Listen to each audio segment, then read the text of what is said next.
Hello everyone, welcome back to my channel that is lectures by doctor Shivi Bhasin. अभी हमने पिछले video में आपको हाइपर सेंसिटिविटी का मैंने इंट्रोडक्शन दिया था। अब मैंने बताया था कि हर हाइपर सेंसिटिविटी को हम थोड़ा डिटेल में अलग अलग वीडियो में कवर करेंगे ताकि जो भी स्टूडेंट्स इसको देख रहे हैं वो अपनी अपनी तरह से इससे बेनिफिट हो पाएँ। जो कॉम्पिटिटिव के लिए पढ़ रहे हैं उनके लिए भी इंपॉर्टेंट फैक्ट्स हमने इंक्लूड किए हैं।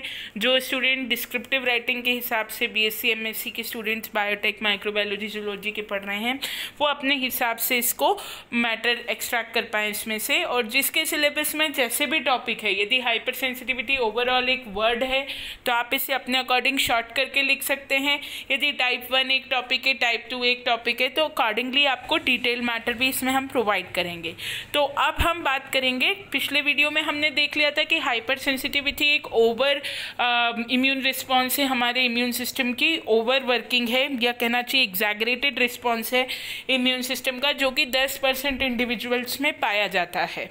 और टाइप 1 हाइपर सेंसिटिविटी हमने देखी थी कि हाइपर सेंसिटिविटी को हम ब्रॉडली टाइम के बेसिस पे डिलेड और इमीडिएट टाइप की हाइपर सेंसिटिविटी में डिवाइड कर सकते हैं। और मैकेनिज्म क्या हो रहा है हाइपर सेंसिटिव रिएक्शन में, उसके बेसिस पे हम 5 तरह की हाइपर सेंसिटिविटी पढ़ते हैं, जिसमें से कि जो टॉप 4 हैं वो कॉमन है। टाइप 1, टाइप 2, टाइप 3 जो है वो इमीडिएट टाइप की हाइपर सेंसिटिविटीज़ हैं और टाइप 4 जो है वो डिलेड टाइप की हाइपर सेंसिटिविटी है। तो अब हम सीधे डिले न करते हुए सीधे टाइप 1 हाइपर सेंसिटिविटी पे आएंगे। देखिए, टाइप 1 हाइपर सेंसिटिविटी जो है उसका नाम है एनाफाइलेक्सिस या एनाफाइलेक्सिस भी उसे कहते हैं, या एनाफाइलेटिक हाइपर सेंसिटिविटी भी उसको कहा जाता है, या टाइप 1 हाइपर सेंसिटिविटी से भी उसको डिनोट किया जाता है। जो एनाफाइलेक्सिस शब्द है, ये एनाफाइलेक्सिस शब्द जो है ये रिचलेट ने कोड किया था 1902 में। रिचलेट का नाम कभी कभी पूछ लिया जाता है कि टाइप 1 हाइपर सेंसिटिविटी किसने डिस्कवर करी थी, तो रिचलेट ने करी थी। जहाँ एना का मतलब होता है विदाउट और फाइलेक्सिस का मतलब होता है प्रोटेक्शन, यानी कि ये एक ऐसा रिएक्शन है जो बिना किसी प्रोटेक्शन के होता है। अच्छा, हाइपर सेंसिटिविटी का जब मैंने आपको इंट्रोडक्शन बताया था उसी समय मैंने आपको बताया था कि हाइपर सेंसिटिविटी एक ऐसा रिएक्शन है जो बॉडी के एंटीजन के साथ सेकेंड कॉन्टैक्ट होने पर एक्टिवेट होता है। फर्स्ट कॉन्टैक्ट होने पर ये एक्सप्रेस नहीं होगा। ये जनरली कब एक्सप्रेस होता है, जब हमारा एंटीजन से सेकेंड टाइम कांटेक्ट होता है, तब ये रिएक्शन एक्सप्रेस होता है। ओके, अब ज़्यादा देखिए, मैं आपको इसका जो स्ट्रेट अवे है पहले मैकेनिज्म और इसका कॉजेटिव एजेंट बता देती हूँ। ये बहुत ज़्यादा क्वेश्चन आता है और ये आपको बहुत अच्छे से याद रखना है कि जो टाइप 1 हाइपर सेंसिटिविटी है उसका जो कॉजेटिव एजेंट है, उसका जो कारण है वो कौन सा इम्यूनोग्लोबुलिन है। पहले भी मैंने बताया, जब मैं इम्यूनोग्लोबुलिन का वीडियो बना रही थी तब भी मैंने बताया है कि जो IgE एंटीबॉडी होती है, IgE इम्यूनोग्लोबिन E, उसके ओवर प्रोडक्शन से टाइप 1 हाइपर सेंसिटिविटी होती है। ठीक है ना। अब एक बात, ये तो आपको सभी बुक्स में मिलेगा कि IgE के ओवर प्रोडक्शन से जो है वो टाइप 1 हाइपर सेंसिटिविटी होती है, जिसे एनाफाइलेक्सिस भी बोलते हैं। पर ये आपको बहुत कम किताबों में मिलेगा कि जो IgE है उसका ओवर प्रोडक्शन क्यों होता है। तो जो उसका टेक्निकल रीज़न है वो तो हम अभी पढ़ेंगे कि क्यों होता है, लेकिन जो ओवर प्रोडक्शन है उसके पीछे एक और छुपा हुआ कारण होता है, वो है IgA एंटीबॉडी की कमी। ठीक है, कई बार IgA एंटीबॉडी की कमी जो है वो कंट्रीब्यूट करती है to the over production of IgE antibody. तो कभी तो क्वेश्चन ऐसे आ जाता है सीधे कि टाइप 1 हाइपर सेंसिटिविटी, जैसे MP स्लेट में आया है, 1-2 बार MPPSC में आया है, टाइप 1 हाइपर सेंसिटिविटी का पॉजिटिव एजेंट क्या है, तो वो IgE एंटीबॉडी है। लेकिन IgE एंटीबॉडी का ओवर प्रोडक्शन क्यों होता है, उसके जो कारण है वो हम देखेंगे। उसमें से एक कारण IgA एंटीबॉडी की कमी भी है। ठीक है, अब मैं मैकेनिज्म समझाऊंगी तो आपको डिटेल में समझ में आएगा। देखिए, टाइप 1 हाइपर सेंसिटिविटी में होता क्या है, डायग्राम पे जाने से पहले जो मैं बोल रही हूँ आप उसे शब्द ब शब्द फॉलो करिए, और जो हिंदी के स्टूडेंट्स हैं वो इसे वीडियो को पॉज करके कंटिन्यूसली नोट करते जाएं। यदि आप मेरे शब्दों को अच्छे से सुनेंगे तो आपको पूरा मैकेनिज्म 1 मिनट में समझ में आ जाएगा। टाइप 1 हाइपर सेंसिटिविटी में होता क्या है कि जो एंटीजन है वो जब सबसे पहले बॉडी के अंदर एंटर करता है तो फर्स्ट कांटेक्ट में कोई रिएक्शन प्रोड्यूस नहीं होता, बस ये होता है कि आपको मैंने शुरू से बताया कि जब एंटीजन एंटर करेगा तो एपीसी द्वारा प्रोसेस किया जाएगा और टी हेल्पर सेल्स का एक्टिवेशन होगा। जब टी हेल्पर सेल्स का एक्टिवेशन होता है तो ये activated T helper cell B cells को एक्टिवेट करते हैं और बी सेल डिफ्रेंशिएट कर जाते हैं बी प्लाज्मा सेल और बी मेमोरी सेल में, और जो बी प्लाज्मा सेल हैं वो एंटीबॉडी बनाते हैं, और इस केस में वो एंटीबॉडी बनाते हैं आईजीई एंटीबॉडी।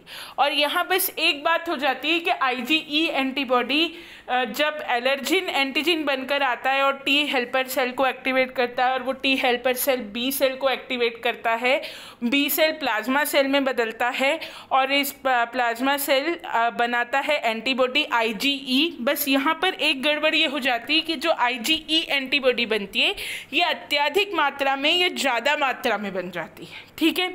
तो एक तो इसे एंटीजन ने एक्टिवेट किया, और यहाँ पर एक बात और जोड़ लीजिए कि इसके ओवर प्रोडक्शन का रीज़न आईजीए एंटीबॉडी की कमी भी होती है, जिसके कारण ये सिस्टम कंट्रोल्ड नहीं रह पाता और इस कमी के कारण आईजीई एंटीबॉडी का ओवर प्रोडक्शन होता है, ठीक है।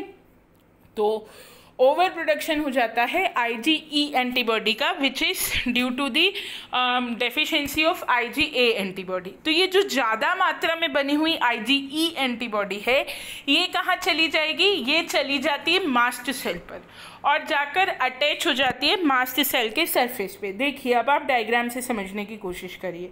देखिए ये एपीसी से एंटीजन का कांटेक्ट हुआ, एपीसी ने एंटीजन को अपने सरफेस पे एक्सप्रेस किया और टी हेल्पर सेल को एक्टिवेट कर दिया। एक्टिवेटेड टी हेल्पर सेल जो है वो बी सेल के कांटेक्ट में आया, उसने बी सेल को एक्टिवेट कर दिया और बी सेल बदल गया बी प्लाज्मा सेल में।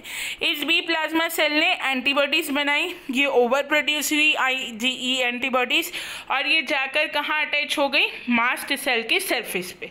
अभी बस जब पहला कांटेक्ट हुआ ना एंटीजन से तो ये प्रोसेस यहाँ पे रुक गई। अब जब तक एंटीजन से दूसरा कांटेक्ट नहीं होगा तब तक प्रॉब्लम क्रिएट नहीं होगी। अगर दूसरा कांटेक्ट हो ही नहीं तो प्रॉब्लम बिल्कुल भी क्रिएट नहीं होगी, लेकिन प्रॉब्लम तब क्रिएट होती है जब सेकेंड कांटेक्ट होता है एंटीजन से।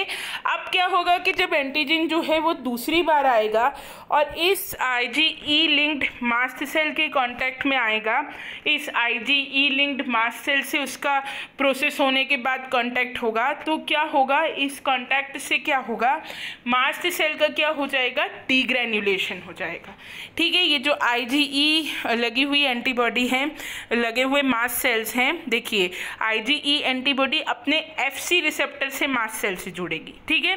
और जब दूसरी बार एंटीजन आएगा तो जब ये देखेगा इस मास्ट सेल लगी हुई आईजीई एंटीबॉडी से जब इसका कांटेक्ट होगा, क्योंकि एंटीजन आएगा कांटेक्ट कौन करेगी, आईजीई एंटीबॉडी तो जाएगी उसके साथ इंटरेक्ट करने। इम्यूनोलॉजी का बेसिक प्रिंसिपल है कि जिस एंटीजन के खिलाफ बनी हुई एंटीबॉडी है वो इंटरेक्ट करने जाएगी। तो जब ये IgE linked mast cell antigen से दूसरी बार कांटेक्ट करेगा तो क्या होगा कि जैसे ही एंटीजन इसके टच में आएगा इस मास्ट सेल का डिग्रैन्युलेशन हो जाएगा, ठीक है। ये मास्ट सेल जो है ये फटने लगेगा, इसके अंदर जो ग्रैन्यूल्स है वो फटने लगेंगे और इसके फटते ही कुछ सब्सटेंसेस रिलीज होंगे, ठीक है। कुछ सब्सटेंसेस रिलीज होंगे जैसे कि हिस्टामिन है, सिक्रेटोनिन है। ये जो सब्सटेंसेस हैं इनको ओवरऑल कहते हैं प्राइमरी वैसोएक्टिव सब्सटेंसेस या सेकेंडरी वैसोएक्टिव सब्सटेंसेस, ठीक है। जो जैसे ही डिग्रैन्युलेशन होगा जो सब्सटेंसेस तब रिलीज होंगे उनको कहते हैं प्राइमरी वैसोएक्टिव सब्सटेंसेस, और जो डिग्रैन्युलेशन होने के बाद रिलीज होंगे उनको कहते हैं सेकेंडरी वैसोएक्टिव सब्सटेंसेस। यहाँ आपको थोड़ा सा याद ये रखना है कि जो प्राइमरी वैसोएक्टिव सब्सटेंसेस हैं वो डिग्रैन्युलेशन के टाइम पे रिलीज होते हैं और उनके अंदर हिस्टामिन, सिक्रेटोनिन और हिपेरिन इंक्लूडेड हैं, ठीक है। ध्यान रखिएगा, हिस्टामिन, सिक्रेटोनिन और हिपेरिन ये प्राइमरी मीडिएटर्स या प्राइमरी वैसोएक्टिव सब्सटेंसेस हैं जो कि जैसे ही मास्ट सेल डिग्रैन्युलेट होगा वैसे ही रिलीज होंगे। और सेकेंडरी वैसोएक्टिव सब्सटेंसेस जो थोड़ा डिग्रैन्युलेशन होने के बाद रिलीज होते हैं, ये सब्सटेंसेस के एग्जाम्पल हैं प्रोस्टाग्लैंडिन्स, ल्यूकोट्रीन्स और प्लेटलेट एक्टिवेटिंग फैक्टर, जिसको PAF भी बोलते हैं। मैं रिपीट कर रही हूँ, प्रोस्टाग्लैंडिन, ल्यूकोट्रीन्स और प्लेटलेट एक्टिवेटिंग फैक्टर, ये सेकेंडरी वेसोएक्टिव सब्सटेंसेस के एग्जाम्पल हैं।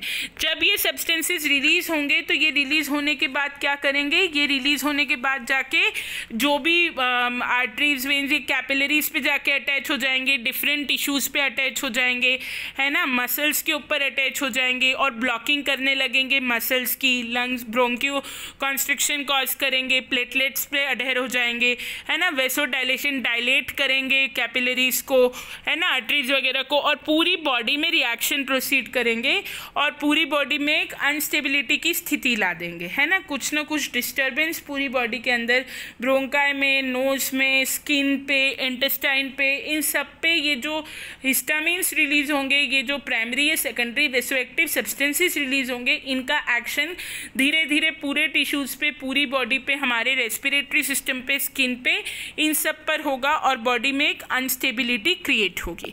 ठीक है, ये इसका एक जनरल मैकेनिज्म है। क्या है देखिए, मैं एक बार फिर से रिपीट करती हूँ, ध्यान से सुनिए। जो टाइप 1 हाइपर सेंसिटिविटी होती है उसके मैकेनिज्म में क्या होता है, जब एंटीजन बॉडी में फर्स्ट टाइम एंटर करता है तो APC उस एंटीजन को एंगल्फ करेगा और अपने सरफेस के ऊपर एक्सप्रेस कर देगा। इसका कांटेक्ट होगा सबसे पहले T हेल्पर सेल से, T हेल्पर सेल एक्टिवेट होगा और वो B सेल को एक्टिवेट करेगा। B सेल जैसे ही एक्टिवेट होगा वो डिफ्रेंशिएट कर जाएगा B प्लाज्मा सेल में, प्लाज्मा सेल एंटीबॉडी बनाएगा। यहाँ पर जो टाइप 1 हाइपर सेंसिटिविटी में एंटीबॉडी बनती है वो होती है IgE एंटीबॉडी। यहाँ प्रॉब्लम यही होती है कि जब एंटीजन से फर्स्ट कांटेक्ट होता है तो IgE एंटीबॉडी ओवर प्रोड्यूस हो जाती है, यानी कि ज़रूरत से ज़्यादा IgE एंटीबॉडी बन जाती है, जिसका एक कारण IgA एंटीबॉडी की कमी भी होती है। ठीक है, ये ज़्यादा बनी हुई IgE एंटीबॉडी जो है ये मास्ट सेल पर जाकर अटैच होकर रहेगी और ये तब तक कोई नुकसान नहीं पहुंचाएगी जब तक एंटीजन का दूसरा कांटेक्ट बॉडी में नहीं होता, जब तक दूसरी बार एंटीजन बॉडी में एंटर नहीं करता। जब सेकेंड टाइम एंटीजन बॉडी के अंदर एंटर करेगा तो ये जो IgE लिंक्ड मास्ट सेल होते हैं ये जाकर एंटीजन से कांटेक्ट करेंगे, क्योंकि जब एंटीजन आएगा तो ये IG एंटीबॉडी इसके खिलाफ बनी हुई है, यही उससे फाइट करने जाएगी, तो ये खाली नहीं जाएगी। जो मास्ट सेल से जुड़ी हुई IgE एंटीबॉडी है वो मय मास्ट सेल के साथ जाके एंटीजन से कांटेक्ट करेगी और जैसे ही एंटीजन का सेकंड टाइम कांटेक्ट होगा इस IgE लिंक्ड मास्ट सेल से, वैसे ही IgE एंटीबॉडी मास्ट सेल से जुड़ेगी, जैसे ही IgE antibody second time antigen के कांटेक्ट में आएगी, वैसे ही मास्ट सेल का क्या हो जाएगा, डीग्रैन्युलेशन हो जाएगा। उसके अंदर ये जो ग्रैन्यूल्स है ये फटने लगेंगे और इस डीग्रैन्युलेशन से कुछ नुकसानदायक सब्सटेंसेस जिनको हम कहते हैं वैसोएक्टिव सब्सटेंसेस रिलीज होंगे। ये वैसोएक्टिव सब्सटेंसेस जो हैं ये दो टाइप के वैसोएक्टिव सब्सटेंसेस होते हैं, प्राइमरी वैसोएक्टिव सब्सटेंस और सेकेंडरी वैसोएक्टिव सब्सटेंस।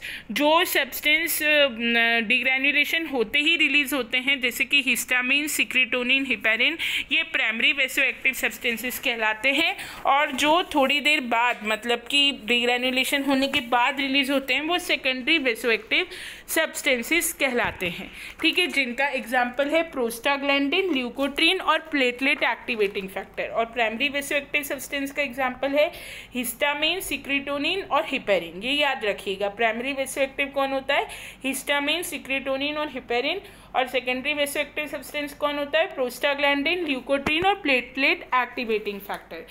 ठीक है, दो बात तो ये ध्यान रखिएगा। तीसरी बात इसमें इंपॉर्टेंट ये ध्यान रखिएगा कि जो IgE एंटीबॉडी है वो पॉजिटिव एजेंट है टाइप 1 हाइपर सेंसिटिविटी का, और इस IgE एंटीबॉडी को रिएजेनिक एंटीबॉडी या रिएजिन भी कहा जाता है। कभी क्वेश्चन में वो सीधे आपको ऑप्शन में IgE एंटीबॉडी न देके रिएजेनिक एंटीबॉडी भी लिख सकते हैं या रिएजिन भी लिख सकते हैं। ठीक है, देन तीसरी बात ये ध्यान रखिएगा कि जो फर्स्ट कांटेक्ट होता है एंटीजन का वो कभी भी प्रॉब्लम कॉज नहीं करता। जो एंटीजन फर्स्ट टाइम बॉडी में एंटर करेगा वो कभी भी प्रॉब्लम कॉज नहीं करेगा। और ये कहा जाएगा कि जिस ह्यूमन बीइंग की बॉडी में फर्स्ट टाइम एलर्जिन एंटर करा है वो इम्यूनाइज्ड है या सेंसिटाइज्ड है एंटीजन के लिए, ठीक है, इम्यूनाइज्ड या सेंसिटाइज्ड है एंटीजन के लिए। लेकिन जो सेकेंड कॉन्टेक्ट होगा जहाँ IgE लिंक्ड मास्ट सेल जो है वो सेकेंड टाइम जब कॉन्टेक्ट करेगा एंटीजन से तो ये रिएक्शन सेंसिटाइजिंग डोज या प्राइमिंग डोज कहा जाएगा इसे, या शॉक डोज भी कहा जाएगा। When IgE linked mast cell जो है जब उसका सेकेंड कॉन्टेक्ट होगा एंटीजन से तो ये जो डोज है ये शॉक डोज या प्राइमिंग डोज कहा जाएगा और ये रिएक्शन सेंसिटाइजिंग रिएक्शन कहा जाएगा, ठीक है। पहला रिएक्शन इम्यूनाइजिंग रिएक्शन था जब IgE एंटीबॉडी का ओवर प्रोडक्शन हुआ जिस रिएक्शन से, जब फर्स्ट कांटेक्ट हुआ था एंटीजन का बॉडी में, टी हेल्पर सेल एक्टिवेट हुए थे, बी सेल एक्टिवेट हुए थे और ओवर प्रोडक्शन हो गया था IgE एंटीबॉडी का। वो रिएक्शन क्या था? इम्यूनाइजिंग रिएक्शन था। और जो सेकेंड रिएक्शन है जहाँ पे ये IgE ओवर प्रोड्यूस्ड होके मास्ट सेल से जुड़ गई और IgE लिंक्ड मास्ट सेल जो एंटीजन के कांटेक्ट में आ रहे हैं, सेकेंड टाइम एंटर्ड एंटीजन के कांटेक्ट में आ रहे हैं, ये जो रिएक्शन है ये सेंसिटाइजिंग रिएक्शन कहलाएगा और ये जो डोज है ये प्राइमिंग डोज या शॉक डोज कहलाएगी, ठीक है।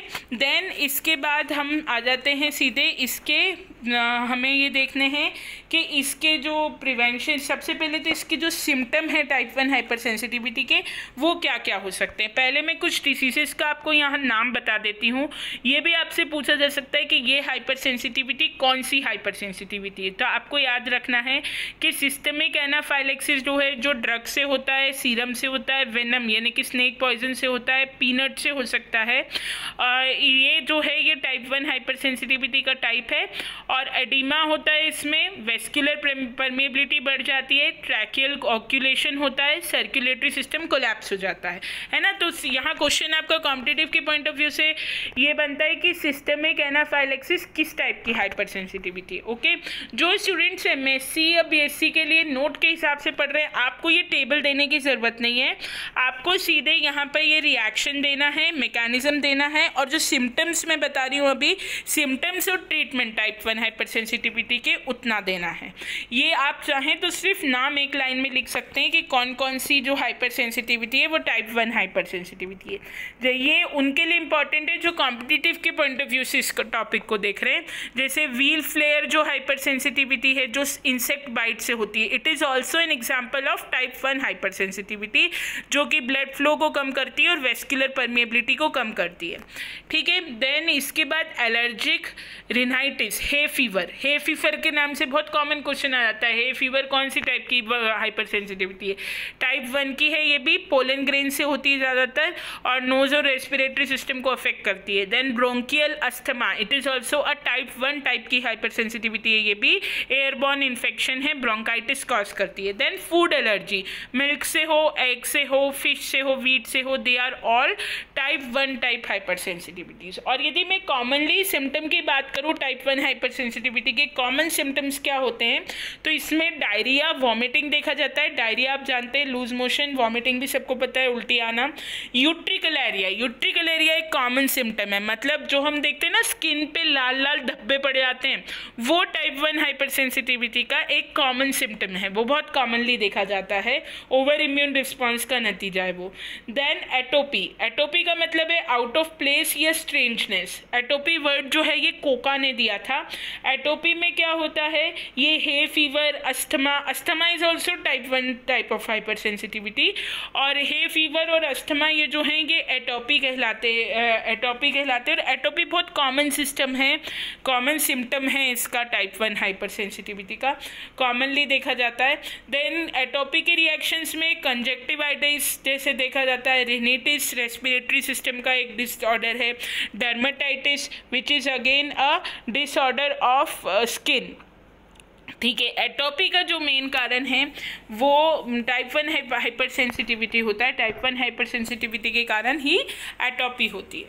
ठीक है, तो ये आप सिम्टम्स हुए, ये आपको लिखना है। जो लोग स्पेशली डिस्क्रिप्टिव टाइप से ये टॉपिक लिखेंगे। और दूसरा, आपको ट्रीटमेंट पता होना चाहिए। ट्रीटमेंट पे कई बार दो मैंने स्लाइड में कवर नहीं करा है ट्रीटमेंट। यदि किसी को नोट्स चाहिए हो तो मुझसे इंडिविजुअली कॉन्टैक्ट कर ले, कमेंट करके बता दे स्लाइड पे, क्योंकि बहुत ज़्यादा बड़ा हो रहा था। लेकिन मैं वैसे आपको बता देती हूँ, आप चाहें तो वीडियो को पॉज करके नोट कर लीजिए कि ट्रीटमेंट टाइप 1 हाइपर सेंसिटिविटी का कैसे कैसे हो सकता है। देखिए, सबसे अच्छा तरीका है कि नंबर 1 हम एलर्जिन से कांटेक्ट ना करें, जितना हो सके एलर्जिन से दूर रहें, तो वो ऑटोमेटिक ट्रीटमेंट होगा। दूसरा ट्रीटमेंट का मोड है डीसेंसिटाइजेशन। डीसेंसिटाइजेशन का मतलब होता है ग्रेडेड डोजेज ऑफ एंटीजन दे दीजिए, देते रहिए, और इतना दीजिए कि आपका इम्यून सिस्टम उस एंटीजन के लिए इम्यून हो जाए। आपने अगर पुराने टाइप के सीरियल्स देखे हों या पुराने टाइप के आप राजा महाराजाओं की कहानी पढ़ते हों, तो आप देखेंगे उसमें कि जो पुराने टाइम के, जैसे अलेक्जेंडर था, अलेक्जेंडर रोज अपने खाने में जहर लेता था। थोड़ी मात्रा में जहर दिया जाता था उसे देने का कारण ये होता था कि उसका जो इम्यून सिस्टम है वो इतना ज़्यादा जहर के लिए अडाप्ट कर गया था कि कोई भी विष फिर उसे मार नहीं सकता था। So that is what is the reason कि आप ग्रेडेड डोजेस में एंटीजन लेते रहिए। कोई भी एंटीजन यदि आप थोड़ी मात्रा में रोज लेंगे तो आपकी बॉडी, आपका इम्यून सिस्टम उसके लिए इम्यून हो जाएगा और फिर वो किसी भी तरह का रिएक्शन आपकी बॉडी में नहीं कर पाएगा। यही चीज़ ड्रग्स के लिए भी होती है। कॉमनली कहा जाता है ना कि आप दवाई बिना बीमारी के जब तक ज़रूरत ना हो तब तक ना लें, क्योंकि आप रोज दवाई लेंगे तो आपका इम्यून सिस्टम उस दवाई के लिए इम्यून हो जाएगा, वो फिर उसके लिए रिस्पॉन्स जनरेट नहीं करेगा। तो एक नंबर 1 पे ट्रीटमेंट में आप एलर्जिन से कॉन्टैक्ट अवॉइड करिए। दूसरे नंबर पे आप डिसेंसिटाइजेशन करिए, यानी कि ग्रेडेड डोजेस में एंटीजन लीजिए। और नंबर 3 जो है वो है हाइपोसेंसिटिविटी। देखिए, इसमें क्या होता है कि यदि आप बाहर से IgG एंटीबॉडी सप्लाई करेंगे, अगेन इंपॉर्टेंट बात आ रही है, IgG एंटीबॉडी किसी मोड में सप्लाई करते हैं तो वो IgE एंटीबॉडी से कॉम्प्लेक्स बना लेगी और IgE एंटीबॉडी को मास्ट सेल से नहीं जुड़ने देगी। तो आप हाइपोसेंसिटिविटी करके, यानी बाहर से IgG एंटीबॉडी प्रोवाइड करवा के उसको IgE एंटीबॉडी को मास्ट सेल से जुड़ने से रोक सकते हैं। यानी यहाँ एक क्वेश्चन बनता है कि टाइप 1 हाइपर सेंसिटिविटी के ट्रीटमेंट के लिए कौन सी एंटीबॉडी यूज़ की जाती है, तो इसके ट्रीटमेंट के लिए IgG यूज़ की जाती है। ये कॉम्पिटिटिव के एग्जाम्स के हिसाब से बहुत इंपॉर्टेंट क्वेश्चन है। या फिर एक तरीका ये कि आप जो मास्ट सेल डिग्रैन्युलेट हो रहे हैं उन मास्ट सेल के डिग्रैन्युलेशन को रोकिए।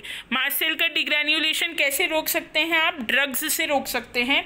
कुछ ड्रग्स होते हैं जैसे आइसोप्रिनिलिन, सोडियम क्रोमोग्लाइकेट, ठीक है, सोडियम क्रोनोग्लाइकेट या आइसोप्रिनिलिन, इनसे आप मास्ट सेल को स्टेबलाइज कर सकते हैं और मास्ट सेल डिग्रैन्युलेट नहीं होगा, तो they can be use for treatment. या फिर आप हिस्टामिन जो रिलीज हो रहा है, हिस्टामिन एक प्राइमरी वेसोएक्टिव सब्सटेंस है, वो जो रिलीज हो रहा है उसके रिसेप्टर्स को आप ब्लॉक कर दीजिए। ऐसा कोई ड्रग दीजिए जो कि उसके रिसेप्टर को ब्लॉक करे। देन उसमें ज़्यादातर एड्रीनलिक ड्रग्स यूज होते हैं या एडिनोसाइक्लेस ड्रग्स यूज होते हैं जो हिस्टामिन रिसेप्टर्स को ब्लॉक करते हैं और हिस्टामिन को फिर वो डिफरेंट टिश्यूज में, डिफरेंट सेल्स में डिपॉजिट नहीं होने देंगे। तो इस तरह से आप टाइप 1 हाइपर सेंसिटिविटी का जो इफेक्ट है उससे बच सकते हैं। ठीक है, देन स्टीरॉइड्स या क्रोमोग्लाइकेट लेकर भी अगर आप ले रहे हैं एज अ ड्रग तो वो मास्ट सेल को डिग्रैन्युलेट नहीं होने देगा। कौन? स्टीरॉइड्स और क्रोमोग्लाइकेट, वो भी मास्ट सेल को डिग्रैन्युलेट नहीं होने देगा। तो इस तरह से आप इस पर्टिकुलर टाइप 1 हाइपर सेंसिटिविटी से को ट्रीट कर सकते हैं, इसका ट्रीटमेंट हो सकता है। ठीक है, बहुत ही छोटे से नटशेल में मैं एक बार रिकैप कर देती हूँ। टाइप 1 हाइपर सेंसिटिविटी एक इमीडिएट टाइप की हाइपर सेंसिटिविटी है। एनाफाइलेक्सिस या एनाफाइलेटिक हाइपर सेंसिटिविटी कहते हैं इसे। ये टर्म जो है ये रिचलेट ने दिया था। इसके अंदर क्या होता है कि ज़्यादातर प्रॉब्लम तब होती है इसमें भी जब एंटीजन का सेकेंड कॉन्टैक्ट होता है। जब एंटीजन फर्स्ट टाइम बॉडी में एंटर करता है तो टी हेल्पर सेल्स एक्टिवेट होते हैं जो कि बी सेल को एक्टिवेट एक्टिवेट करते हैं और बी सेल डिवाइड कर जाता है बी प्लाज्मा और बी मेमोरी सेल में। यहाँ पे जो बी प्लाज्मा सेल होते हैं वो एंटीबॉडी बनाते हैं IgE, और IgE एंटीबॉडी जो है उसका यहाँ ओवर प्रोडक्शन होता है, जिसका एक कारण IgA एंटीबॉडी की भी कमी है। ये ओवर प्रोड्यूस्ड IgE एंटीबॉडी जो है उसको वो जाकर लिंक हो जाती है मास्ट सेल से, और प्रॉब्लम तब आती है जब सेकेंड बार एंटीजन जो है वो IgE लिंक्ड एंटीबॉडी से बाइंड करता है, तो मास्ट सेल का क्या करवा देता है, डिग्रैन्युलेशन करा देता है।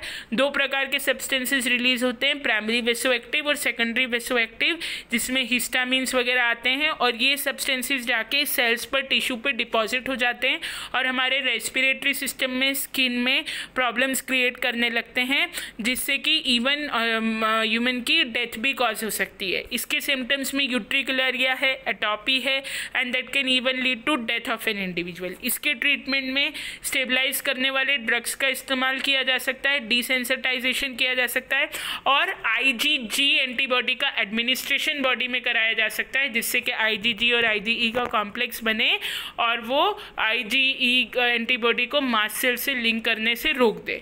Systemic anaphylaxis, wheel Phule, hay fever, bronchial asthma और फूड एलर्जी, ये सब टाइप 1 हाइपर सेंसिटिविटी से। ठीक है, आई होप आपको ये टॉपिक समझ आया होगा। किसी भी तरीके का कोई डाउट है तो प्लीज़ मुझे कमेंट बॉक्स में कमेंट करिए, और वीडियो अच्छा लगता है तो वीडियो को लाइक शेयर ज़रूर करिए। Thank you very much.